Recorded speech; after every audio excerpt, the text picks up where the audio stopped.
Oye, país, buenas noches, soy el país, yo soy Rudy González, gracias por su compañía en esta hora. Qué bueno que me acompañan para juntos hacer una revisión del panorama periodístico, del panorama noticioso aquí en el país y en el resto del mundo.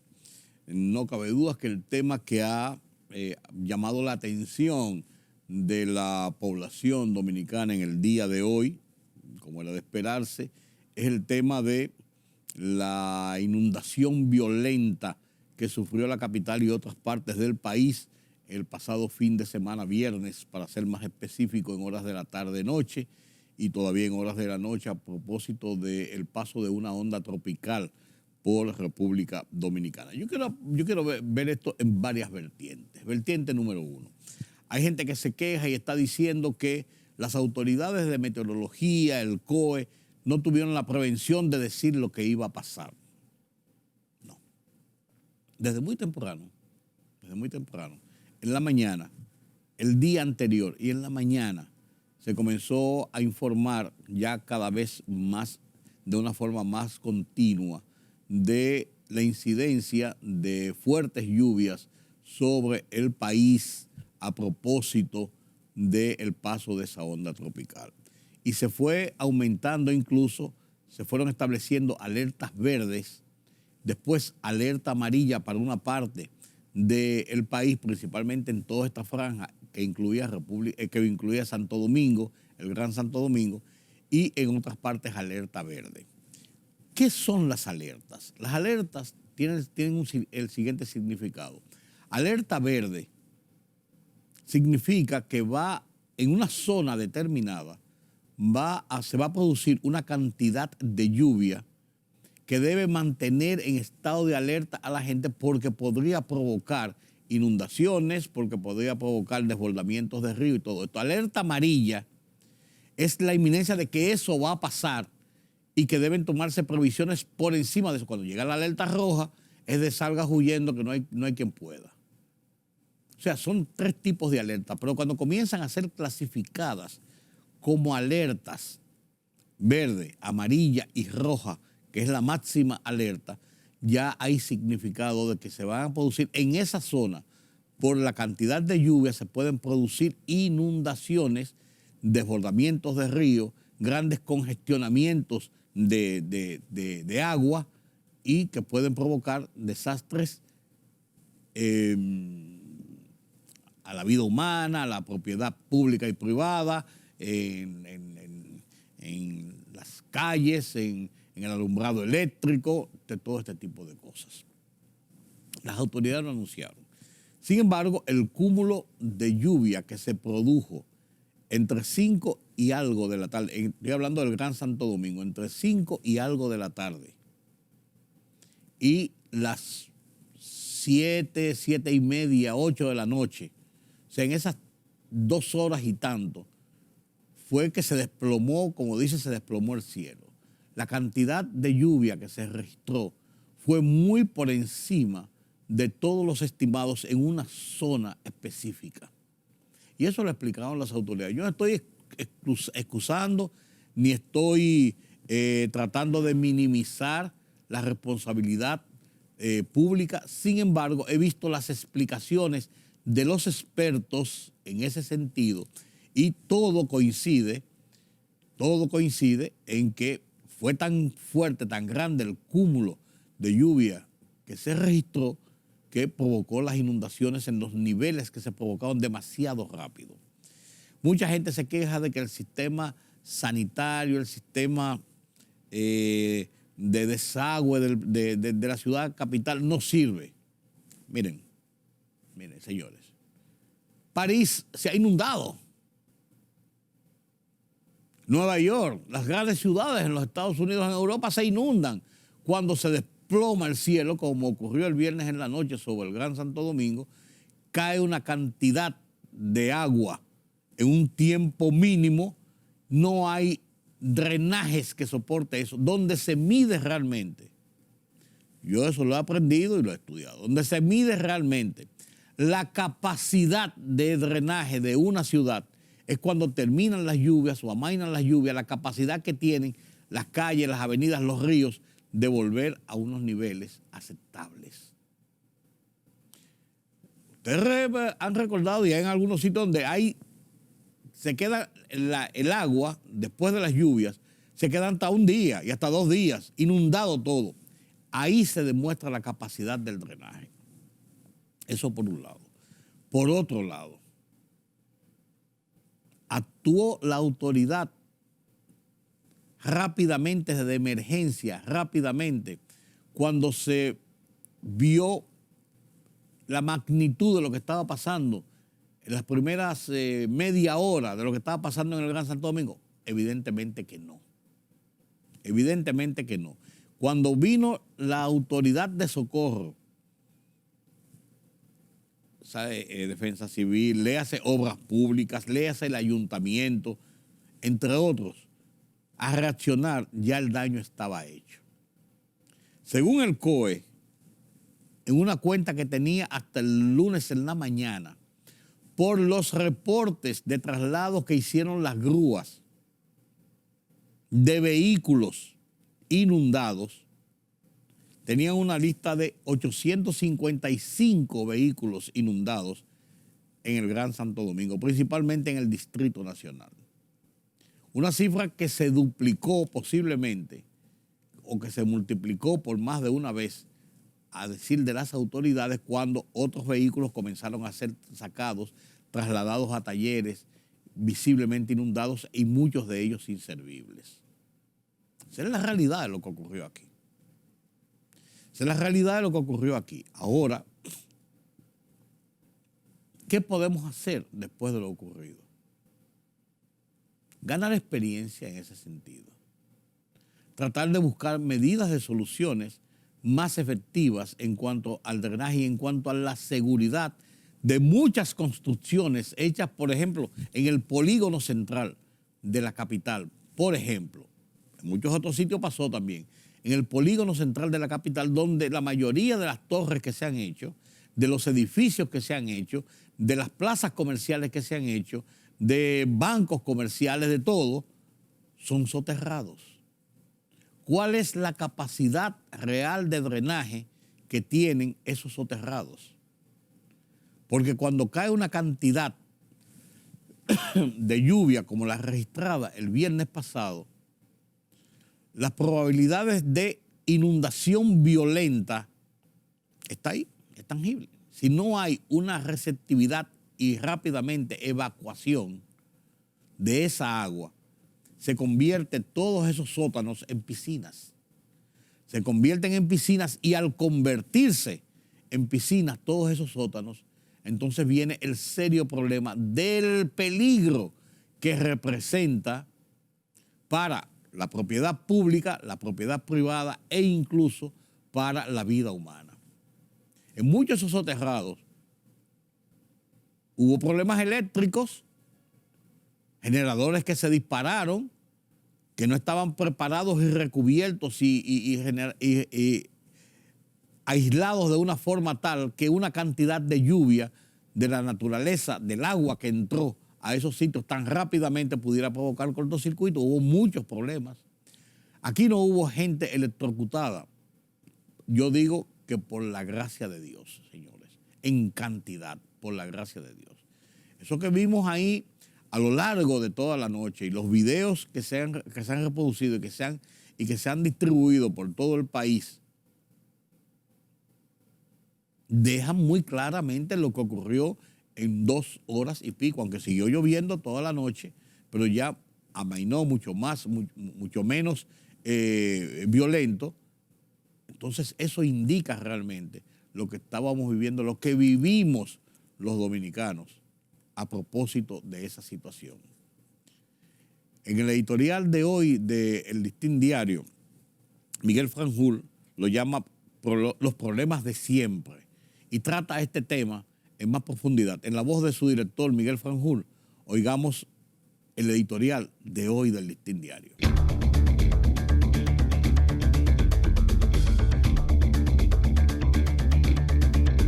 Los problemas de siempre. El diluvio del viernes sobre áreas muy pobladas de la capital ha hecho evocar uno de los tantos problemas que el país no ha podido resolver en décadas. Muchos de ellos se arrastran desde el siglo XX y en ciertos casos algunos se han agravado en este siglo XXI. Figuran, entre ellos, la crisis de provisión de servicios de energía, la seguridad social, la de la migración ilegal de haitianos, el problema de la educación, del caos vehicular, la criminalidad y como un cáncer en el tuétano de la institucionalidad del país, el de la corrupción que permea a toda la sociedad y al Estado mismo. En unas miradas profundas que el Listín Diario echó a los síntomas de una metrópolis enferma, sobresalió el de la falta de un adecuado drenaje pluvial. Por eso son frecuentes, cíclicas, las inundaciones. Todo el mundo está consciente de esa realidad, pero poco han invertido los gobiernos para resolverlo. Aunque fuese un fenómeno de imprevistas consecuencias, no deja de suscitar múltiples interrogantes. ¿Por qué se ha demorado? ¿Y qué prioridad tiene el drenaje pluvial en las políticas públicas? Porque con un Producto Interno Bruto de casi 100.000 millones de dólares, alguna boronita debería caer para la solución de ese y otros problemas irresueltos desde el siglo XX.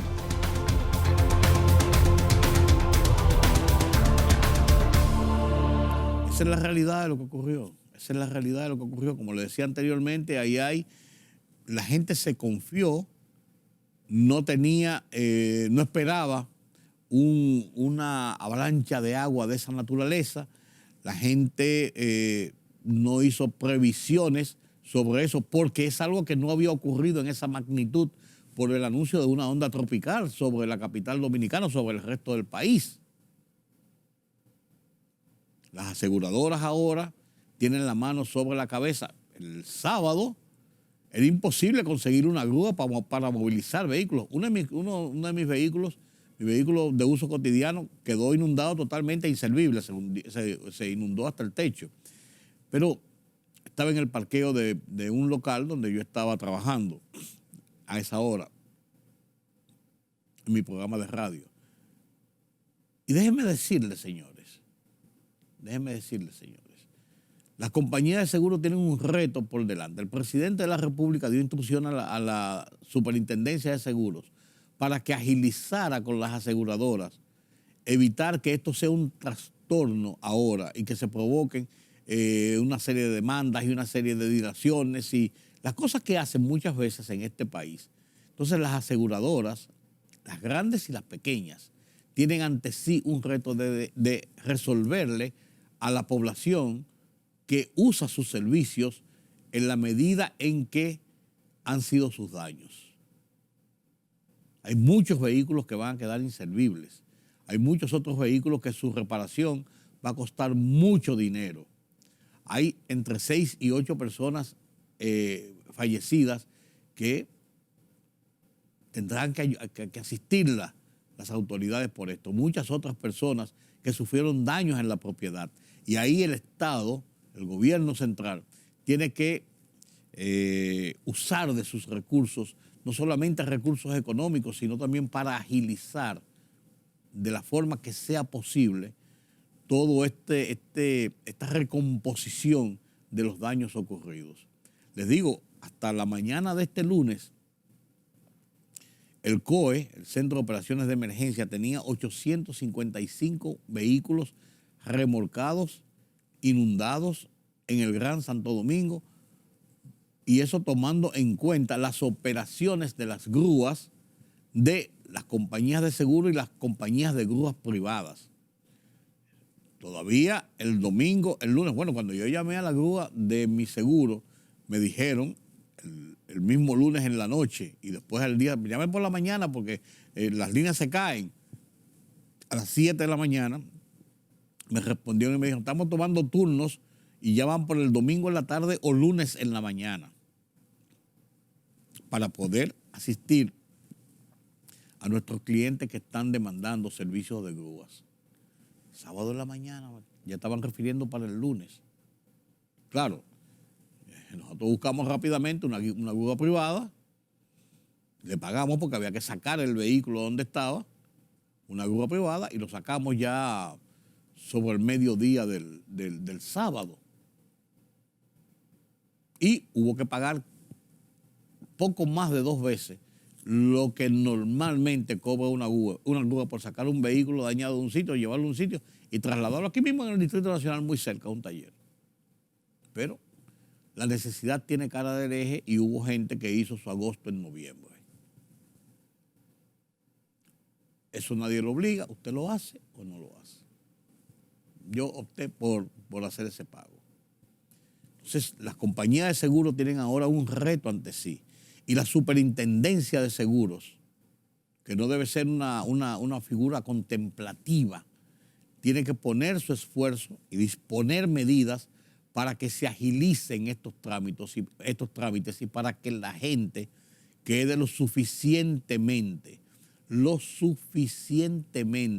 satisfecha, nunca lo va a quedar, del trato que reciben de su compañía en el tiempo que esto ocurre, porque hay casos que se pasan 3, 4, 5, 6 meses y no lo resuelven, porque la compañía comienza a mamonear. Y si hay que buscar piezas para reparar el vehículo y no es una pérdida total, hay que esperar que vengan las piezas que se están dilatando en las casas aseguradoras hasta 2 y 3 meses para traer piezas. Tendrán que buscar mecanismos de agilización sobre eso. O sea, hay que aunar esfuerzos en este momento para solucionar y llevar soluciones ante el daño ya ocasionado por la naturaleza. Una experiencia, señores, una experiencia de vida. Asúmanlo como tal. Esa es la realidad. Y mientras se cae totalmente el tema del coronavirus, muy pocos casos. Una positividad que se mantiene en 1 punto tanto y muy pocos casos reportados. Sí, los temas de influenza, las personas reportadas afectadas por influenza y por el dengue continúan en aumento. Y con lluvias como estas, ocurridas en este fin de semana a nivel nacional, los temas de influenza se multiplican porque fácilmente usted sale y entra y le cae una llovinita encima y comienza un proceso gripal que se puede transformar en una debilidad en el cuerpo donde la influenza puede atacar. Lo mismo que el caso del dengue, que se transmite a través de los mosquitos. Esa es la realidad. Y hay que ponernos en esto, cuidarnos y protegernos. Esa es parte de la vida, señores. Permítame la pausa.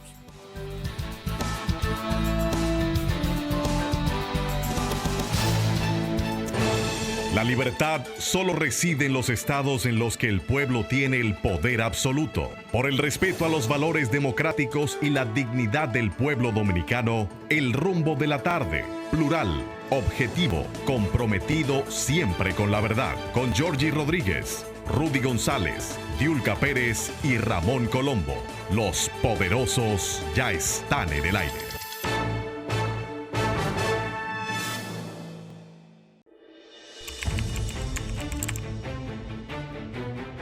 Periodismo de investigación, columnas, opinión, análisis, reportajes de fondo.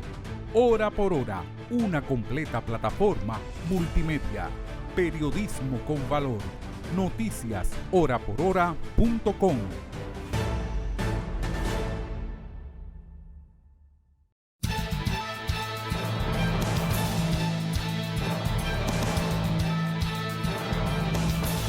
El Ministerio de Salud Pública notificó 255 casos activos de COVID-19 en República Dominicana en su boletín epidemiológico 963.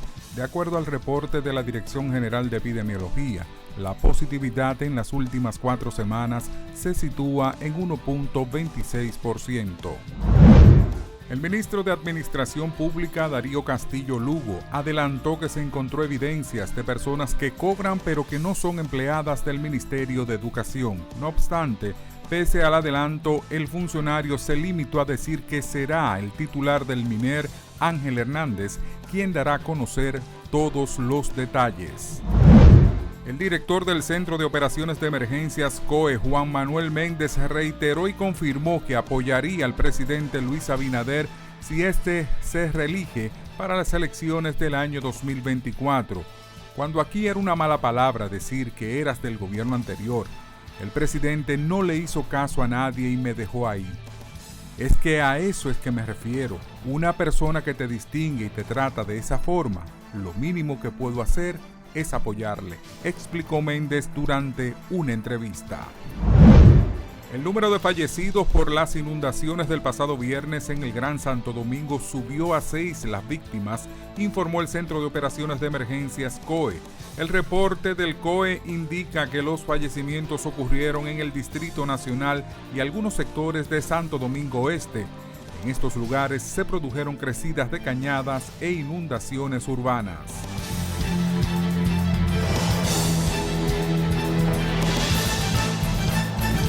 Comienza en Haití a ser abastecido con combustible para tratar de bajar la presión en las calles, porque el aumento en los precios es una forma desbordante por la situación económica que sufre Haití y por las importaciones y los precios internacionales del petróleo, pero también por un acaparamiento que hubo y una forma de distribución que provocó y generalizó protestas inicialmente que después fueron capitalizadas de manera política y también capitalizadas por las bandas de delincuentes que tienen el control de las calles de Haití.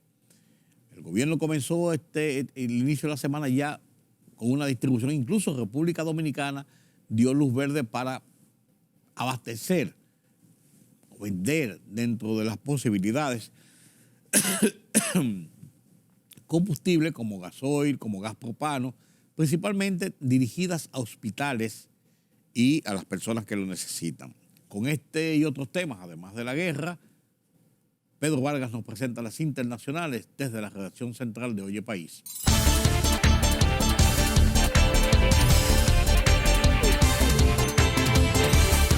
Al decir del secretario de Naciones Unidas, Antonio Guterres, la única forma de poner fin a todo este sufrimiento de una autopista al infierno climático es que el mundo coopere o perezca, según advirtió el jefe de Naciones Unidas a decenas de líderes mundiales reunidos para una cumbre internacional sobre el clima.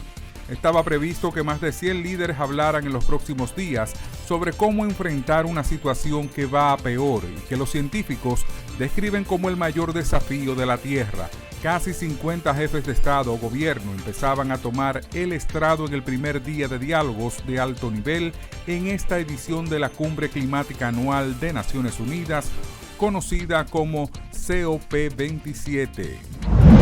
El abastecimiento de combustible a las estaciones gasolineras haitianas empezó hoy conforme con un plan diseñado por el gobierno para bajar la presión generada por la escasez.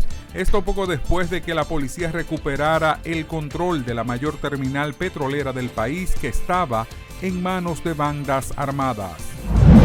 Ha comenzado la huelga indefinida de médicos en las urgencias extrahospitalarias de atención primaria de Madrid, convocada por el sindicato, en la protesta por el caos y sobrecarga asistencial que ha supuesto la reapertura de los centros sanitarios 24 horas.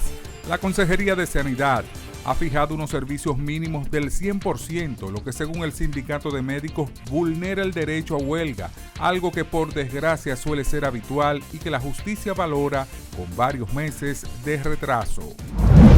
Las autoridades alemanas incautaron 635 kilos de cocaína ocultos entre bananos enviados desde Ecuador, dijeron funcionarios.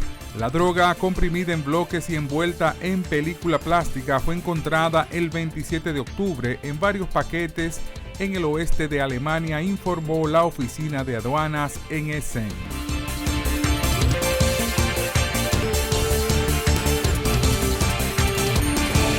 La libertad solo reside en los estados en los que el pueblo tiene el poder absoluto. Por el respeto a los valores democráticos y la dignidad del pueblo dominicano, El Rumbo de la Tarde, plural, objetivo, comprometido siempre con la verdad. Con Georgie Rodríguez, Rudy González, Diulca Pérez y Ramón Colombo.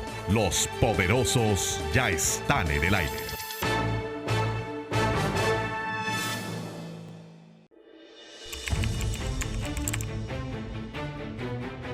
Periodismo de investigación, columnas, opinión, análisis, reportajes de fondo. Hora por hora, una completa plataforma multimedia. Periodismo con valor. Noticias horaporhora.com.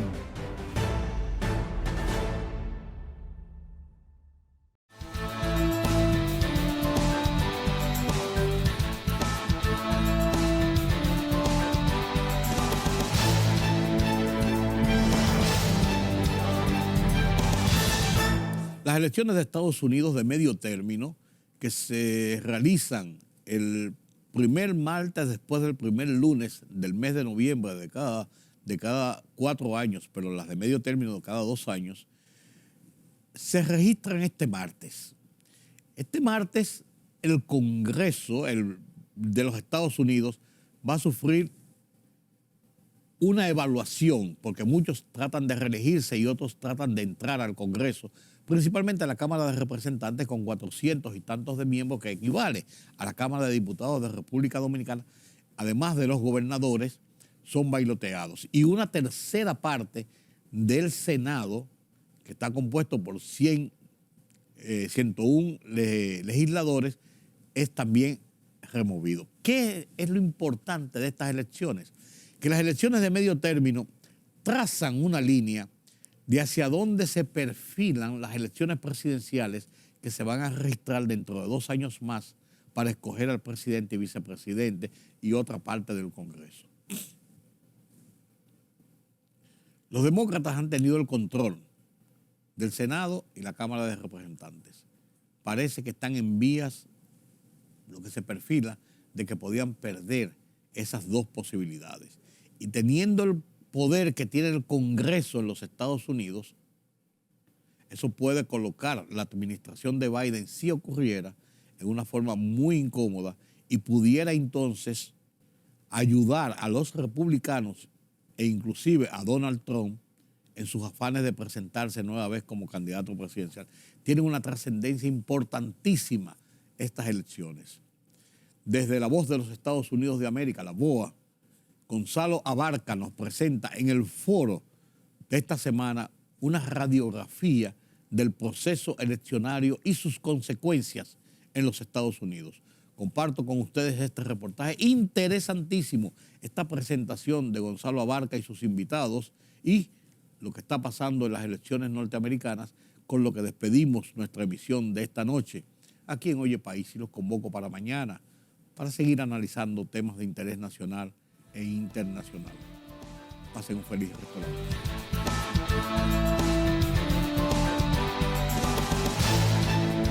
Este martes 8 de noviembre se realizan en Estados Unidos las elecciones de medio periodo, en donde se busca renovar la totalidad de los 435 escaños de la Cámara de Representantes y 1/3 del Senado, es decir, 35 de los 100 escaños. Por 2 años los demócratas han tenido la mayoría en ambas cámaras. Las encuestas muestran que los republicanos tienen un mayor chance de asumir el control de la Cámara. En el Senado, todo dependerá de las elecciones en 4 estados.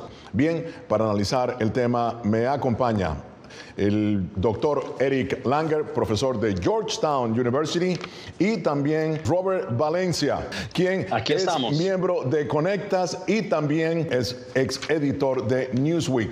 Muy bien, Robert, vamos a empezar contigo. ¿Qué pueden considerar estas elecciones, o se pueden considerar estas elecciones como un referendo a la labor de Biden? Bueno, primero que todo, muchas gracias por la invitación a tu programa. Bueno, estas elecciones siempre podrían ser consideradas un referendo, ¿no? Esto lo hemos visto históricamente desde las administraciones, bueno, sin ir tan lejos, desde Donald Trump, donde perdió curules en la Cámara de Representantes, lo mismo sucedió con Obama, lo mismo ha sucedido en administraciones anteriores, donde el presidente de un partido en ejercicio, desde la Casa Blanca hablando en este caso, pues pierde curules en el Congreso. Pero yo creo que estas no son unas elecciones típicas. Es decir, aquí estamos viendo, y esta es mi preocupación, o por lo menos mi observación, es que la contienda electoral como la estamos viendo no es una contienda en franca lid. Lamentablemente hemos visto una andanada de desinformación propugnada muchas veces por, yo tengo que decirlo, por los republicanos, en donde cerca de por lo menos más de 300 electores en todos los niveles siguen empujando la idea de que lo que ocurrió el 2020, las elecciones del 2020 fueron un fraude.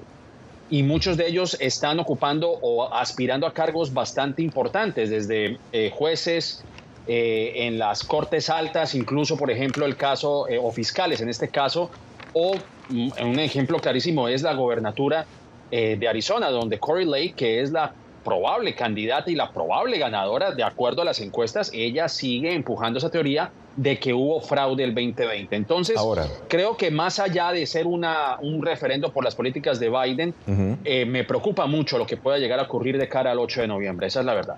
Ahora, muy bien, doctor Langer, ¿cuáles son los temas de estas elecciones y por qué son tan importantes? Bueno, en primer lugar, estoy totalmente de acuerdo con Robert, con que la democracia está en juego aquí, entonces hay que tener mucho cuidado, pero los republicanos tienen aquí unos temas muy fuertes, que es la economía, en primer lugar, y entonces hay inflación y la gente está sintiendo eso en sus bolsillos y por eso hay mucha probabilidad que los republicanos vayan a ganar muchas elecciones. Al mismo tiempo, también está en juego, estaba en juego y de alguna forma está en juego el tema del derecho al aborto, que hace muy poco la Corte Suprema ha fallado que no hay ese derecho, entonces que eso se devuelve a los estados. Entonces vamos a ver cómo va eso, porque evidentemente tanto los hombres como las mujeres tienen que ver con eso, pero si por ejemplo votan más mujeres, tomando en cuenta que ellos quieren mantener el control sobre sus cuerpos, o que más bien otros dicen que debería entonces cuidarse la vida aún de un feto. Entonces eso es otro tema también. Claro. Y esos son los dos grandes temas, creo que hay. Además, obviamente, de lo fundamental, si Estados Unidos puede seguir siendo una república democrática. Este martes 8 de noviembre se realizan en Estados Unidos las elecciones de medio periodo, en donde se busca renovar la totalidad de los 435 escaños de la Cámara de Representantes y un tercio del Senado, es decir, 35 de los 100 escaños. Paula Ávila nos presenta el siguiente informe. La carrera al Senado en Arizona es cada vez más reñida. La más reciente encuesta publicada por la cadena Fox sugiere un empate entre el senador demócrata Mark Kelly y su competidor republicano Blake Masters. En este escenario, el voto hispano indeciso cobra gran relevancia. Sabemos que los partidos políticos, también los candidatos, ellos mismos están buscando ver de qué manera conectar con este grupo de votantes. El porcentaje de votantes hispanos registrados para votar por el Senado, pero indecisos, es del 13% según la última encuesta de la cadena Univision. Aquí en Arizona, cada año alrededor de 38,000 jóvenes que se identifican como latinos cumplen 18 años. Entonces, esas son cifras que simplemente no se pueden ignorar. Los votantes latinos en el estado de Arizona representan el 22.8% del electorado total, según la Asociación Nacional de Funcionarios Electos y Designados, NALEU. Simplemente me dejo guiar por el sentir de la persona. Tengo 20 años viendo cómo Tucson ha ido decayendo poco a poco y queremos verlo levantado. Los cambios demográficos en los últimos 10 años han convertido a Arizona en un estado más diverso, en donde la población latina alcanza el 18.7%, según el censo del 2020, lo que influye en la reconfiguración política del estado. Esta contienda es bien importante. La participación latina va a ser clave para la decisión de quién va a tener los puestos electorales en esta contienda de medio término. Vamos a jugar un papel decisivo para determinar quién va a ganar. Arizona es uno de los estados que por años se considera un botín político seguro para el Partido Republicano. En los últimos 30 años solo ha elegido a 2 senadores demócratas. Pero con la victoria de la senadora Kyrsten Sinema en 2018 y del exastronauta Mark Kelly, el estado se ha convertido en un espacio electoral muy competido. Paula Díaz, Voz de América, Arizona. Y bien, continúa con nosotros el doctor Eric Langer, profesor de la Universidad Georgetown, y Robert Valencia, miembro de la red Conectas, la plataforma periodística para las Américas y ex editor de Newsweek. Bien, Robert, los republicanos apuestan a que ganarán 4 escaños para tomar el control de la Cámara de Representantes. ¿Qué pasaría con la agenda del presidente Biden si cambia el control, al menos en la Cámara Baja? Sí, como lo acabamos de escuchar, pues la contienda está bastante apretada y podríamos decir que hay un empate técnico. Ahora, ¿qué ocurriría en el siguiente escenario? Si los republicanos se hacen tanto a la Cámara Baja como a la Cámara Alta, pues obviamente empujarán sus agendas, pero hay que tener en cuenta que el presidente en su poder puede aplicar el veto de acuerdo a las políticas que ellos impulsen. Ahora, vamos a suponer que los republicanos asuman la mayoría de la Cámara de Representantes y en este caso quien vendría a ser el vocero de la Cámara de Representantes sería Kevin McCarthy, quien ha sido básicamente la persona que no ha tenido la voluntad de señalar que el ganador de la contienda en el 2020 fue Joe Biden. Ahora, ¿qué puede llegar a ocurrir? Ellos, los republicanos, lanzaron un proyecto que se llama el Compromiso con América, que realmente es un documento bastante ambiguo, no tiene mucha profundidad en las políticas que ellos proponen. Lo que sí podría llegar a ocurrir es que ellos señalan, o por lo menos es lo que ha señalado Joe Biden en esta correría que ha hecho en nombre de algunos demócratas que están en la contienda alrededor del país, donde él señala que hará un recorte en programas como Medicare y el Seguro Social, por lo menos dentro de este compromiso de América que ellos llaman. Ahora, otro escenario que también podríamos analizar, Gonzalo, es si los republicanos se hacen a la mayoría del Senado, que podría ocurrir. Ahora, esto podría comprometer a Joe Biden en los próximos 2 años, ya que el presidente tiene intenciones de reelegirse y Lo que harían los republicanos es básicamente, como se dice, poner un palo en la rueda y no dejar que avance sus políticas, porque obviamente pues le daría triunfos que eventualmente lo podrían llevar a una reelección, sin contar que Mitch McConnell ha prometido que en el 2023 no se compromete a mencionar o nominar jueces en cualquiera de los tribunales. Esto dicho por Mitch McConnell, y esto podría ocurrir si los republicanos se hacen a la mayoría en el Senado. Eric, déjame retomar lo que ha dicho Robert. Hablemos del Senado precisamente. En tu opinión, si Biden pierde el Senado, ¿algún chance de que los republicanos le acepten algo de su agenda? Es muy difícil, pero quién sabe. Biden siempre ha tratado de mostrarse abierto a los republicanos también y a lo que hacen ellos, pero en realidad, según los programas que sí han sido hasta ahora, muy difícil. Hasta más bien podría ser todo lo contrario, porque algunos senadores han dicho que hasta que quieren quizás un juicio político, un impeachment, porque eso habían hecho 2 veces los demócratas cuando ellos habían tomado el Senado bajo el expresidente Trump. Entonces, vamos a ver lo que va a pasar. Ya, claro, y el presidente Biden ha dicho que sus décadas en el Senado precisamente le permite dialogar con ambos, tanto demócratas como republicanos, con ambos partidos. Pero veamos ahora lo que piensan los latinos y cómo se comporta el voto hispano en estas elecciones, según el Centro de Estudios Pew. La economía, el tema más importante para los latinos en Estados Unidos. Ahora, ¿cómo votarán? El 50% votará demócrata, según Pew, y el 28% republicano.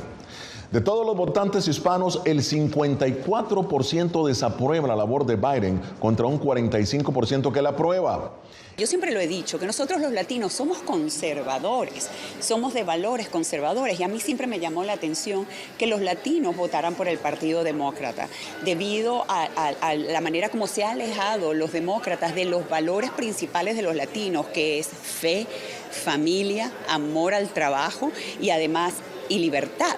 Y finalmente, 43% de los latinos republicanos dice que votará en estas elecciones, mientras que solo un 25% de los latinos demócratas dice que lo hará. Bien, vamos a empezar a analizar estos datos. Eric, históricamente el voto latino ha sido demócrata. 50% de los latinos dice que votará ahora por los demócratas. Sí, es la mayoría, pero está cambiando, parece, en el sur de Texas, por ejemplo. Se nota que hay más gente votando por los republicanos, pero quisiera también hablar un poco sobre otro aspecto que mostraste, es que muy pocos latinos van a votar. Sí. Eso siempre ha sido un problema. La otra gran minoría en Estados Unidos, que es la afrodescendiente, vota con mucho más frecuencia, pero eso también tiene que ver que el voto de los jóvenes es mucho menor que de los mayores, y la población latina es más joven en general, y eso explica por lo menos una parte de la razón por la cual no votan tanto. Pero me parece que y ojalá los que nos escuchen que son latinos, que vayan a votar, porque esas elecciones sí realmente son muy importantes. Juega hasta la democracia aquí. Está en juego en este momento, y entonces, por favor, vayan a votar.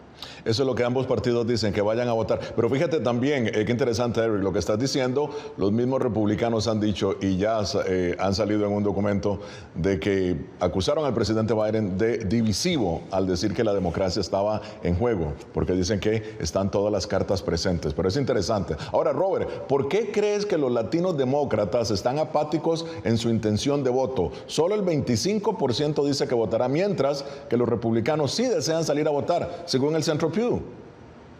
Yo suscribo las palabras del profesor Langer. Me parece que es totalmente cierto. Yo también me uno al llamado de que hay que salir a votar. Yo creo que también existe un poco de pedagogía, falta de pedagogía respecto al tema. Siempre tenemos en cuenta que las elecciones presidenciales las más importantes, y realmente son importantes, no cabe duda, pero la mayoría de las decisiones que nos afectan a nosotros pasan por las cámaras bajas y altas, y creo que no ha habido una pedagogía como tal de que todas las elecciones, absolutamente todas, desde nuestros superintendentes escolares hasta nuestros senadores estatales, hasta los senadores federales, son importantes, o todos estos cargos son importantes porque conforman lo que nosotros conocemos como esta democracia, en esta república en la que nosotros vivimos. Te señalo otra encuesta, de hecho, Gonzalo, Axios, que es una página de internet de noticias, señala que 1/3 de los hispanos se muestra apático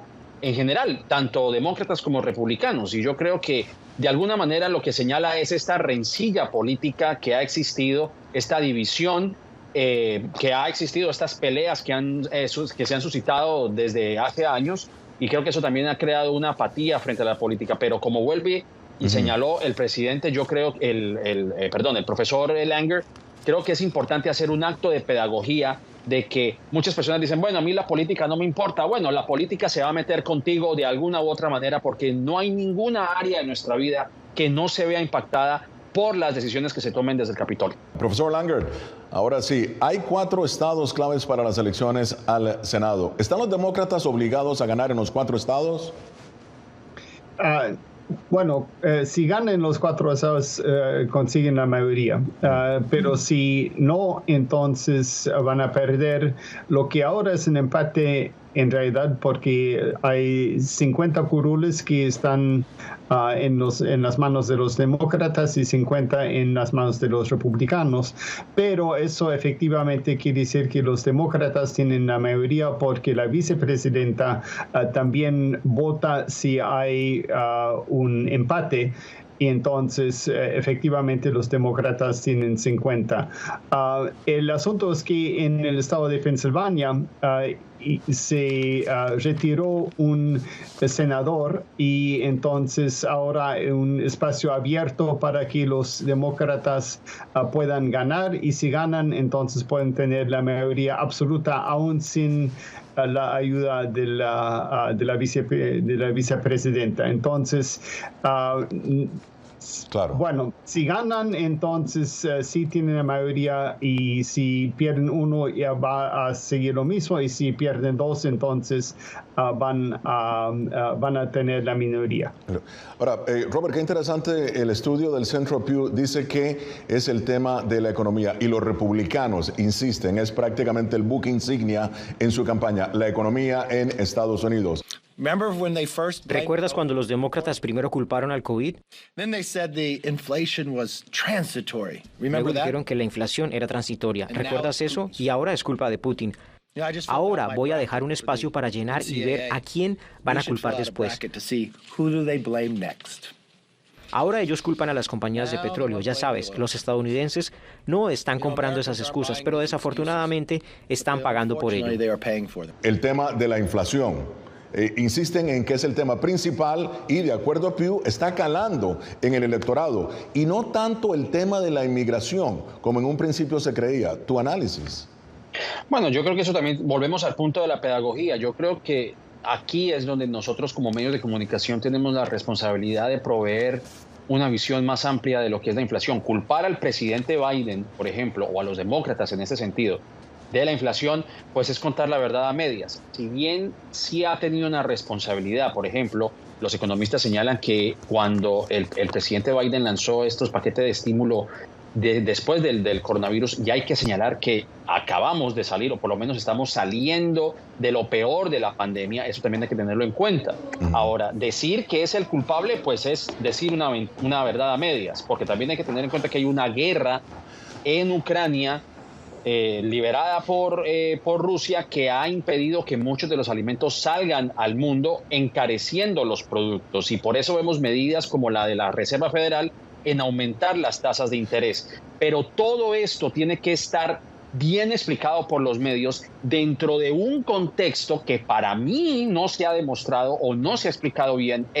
Si bien es importante la economía, claro, si bien es importante la seguridad, es importante la migración, para mí, para Robert Valencia, lo importante es la democracia. Ya en la parte final de Foro. Bien, voy a empezar contigo, Eric. Tus conclusiones sobre estas elecciones. Adelante.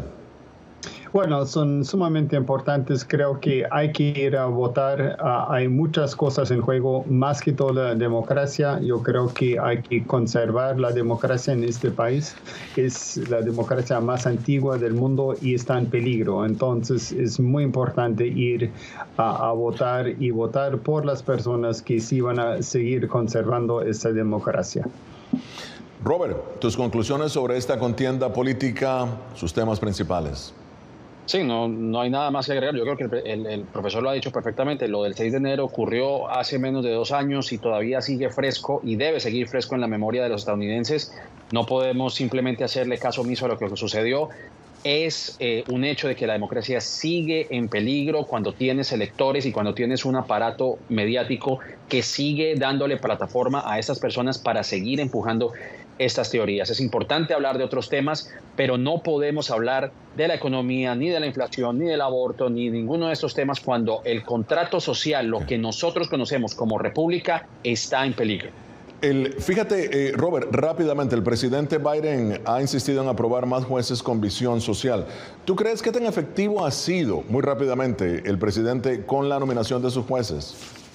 Pues Biden en general ha tenido una gran nominación de jueces que muchos presidentes desde John F. Kennedy, de hecho, 75 jueces han sido nominados. Sin embargo, muchos de estos jueces no tienen un poder tan importante como los fiscales, como el caso de Donald Trump, que sí nominó mayormente fiscales en las cortes, en los tribunales de apelaciones. Así que es importante tener un cuerpo judicial que responda al interés público, pero cuando tú tienes una Corte Suprema, por ejemplo, citando este caso, donde fallan en contra del aborto o que permiten que organizaciones o corporaciones, como en el caso de Citizens United, inviertan una cantidad inconmensurable de dinero en detrimento de las personas, cuando quieres negar la acción afirmativa, cuando en estos momentos hay una decisión sobre el derecho a que las personas cancelen sus deudas estudiantiles y que todavía esa decisión repose en el tribunal número 8, donde es una mayoría conservadora, me parece que ahí es también el llamado de Biden a hacer